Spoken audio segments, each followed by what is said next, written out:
Every real estate agent wants listings. They say you need to list to live. But what do you do with a listing, and how does that life of a listing look?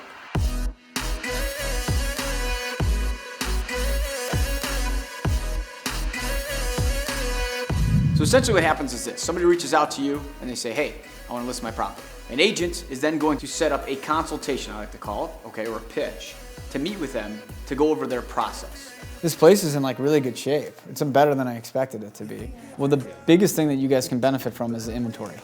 There's no inventory over here right now. We're in a lot of demand right now. Chicago's the most rent-heavy city in the country, so March, April, May, June. Really, it's just getting the stuff over to you to list, and then getting these guys in here to video VR and get it going. So then we'll just kind of get everything going, and it sounds like we're on the same page with price. I'm hoping we'll make this easy and quick on you guys. Literally, I could say his whole entire seller and buyer presentation because I've heard him say it so many freaking times. I work 365 days a year. I actually know what I'm talking about. I've been doing this for 15 years. Know my stuff well. South Loop, I'm currently #1 for transactions and dollars. So, when I give advice, I'm not just like making it up. It's, real firsthand knowledge of what we're seeing. So are you keeping up with the market? Do you know much about the market? He's like, okay, well, I've been saying it for a while. It's a tale of two cities.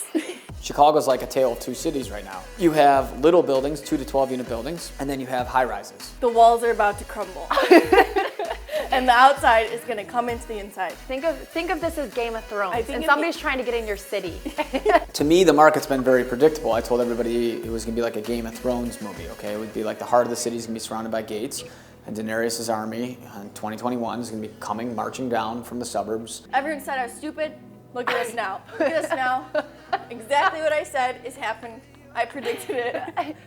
You heard it here first. Yeah, you heard it here first.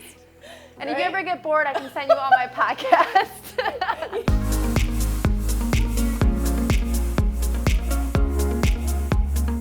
After we're done with that meeting, I go back and I immediately follow up with an email telling them like, hey, here's what we discussed and the questions that I need to list. Once I get the answers back from them, I will then send a listing agreement through DocuSign. They're gonna point and click on a contract. So everybody has to send these listing agreements out. You can't list a property without a listing agreement. And then usually we're gonna send somebody to the property. Catherine or Sage or Katie or something will go over there, prep the property for them, tell them if there's anything else that needs to be changed. I am here at my listing at 1704 South Carpenter. The sellers are still living here currently. So we did some spot staging, which is pretty cool. So this is their couch and table, but we had Katie, our stager, come in and add the rugs, all these decorative pieces. So I think it's really neat that we offer this to sellers to obviously make it look the best when preparing to put on the market. If everything looks good, we're gonna order our photos, virtual reality, and video for the property. That comes back within about 24 to 48 hours. Once we get it back, we edit everything and we send it to them to preview. And we say, hey, is there anything on here you want us to change? Once we get the green light to go live on the market, we get it on the market, and it's pretty much everywhere, and our social media marketing campaign starts.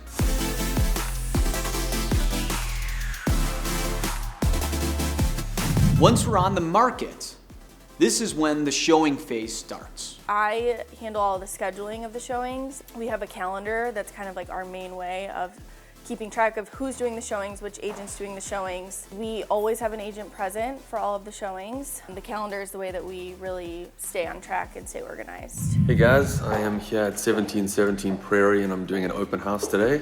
What we like to do with open houses is try to get you a little early, put out a couple of signs maybe in front of the building and on a busy intersection that's nearby. Typically I like to wait in the lobby, and that way we can meet the people that are coming through and take them up and just tell them about the building on the way up. Typically we like to just let our sellers know that open houses can be 50-50 in terms of who's going to come. It's sort of hit or miss, especially in the high-rise market. Just sort of set our clients' expectations with that sort of thing. Of course, we're going to keep showing and showing and showing, and this is the most difficult part of the process because sometimes it could take one buyer to walk through there, or it could take 150 buyers to walk through there.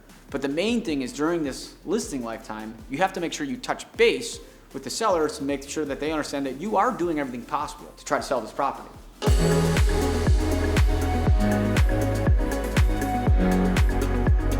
If we successfully show it and get a contract, we would then negotiate the deal, and if we come to terms, we would move into the attorney review inspection phase. People go under contract, they get very excited, they think it's done, but we still have to get through inspection.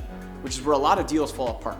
We are having an inspection here today. Normally during the inspection, the inspectors will go through, test everything, appliances, mechanicals, outlets, doors, make sure everything is working. A lot of the times, what we like to do is offer a credit for items that need to be repaired or taken care of.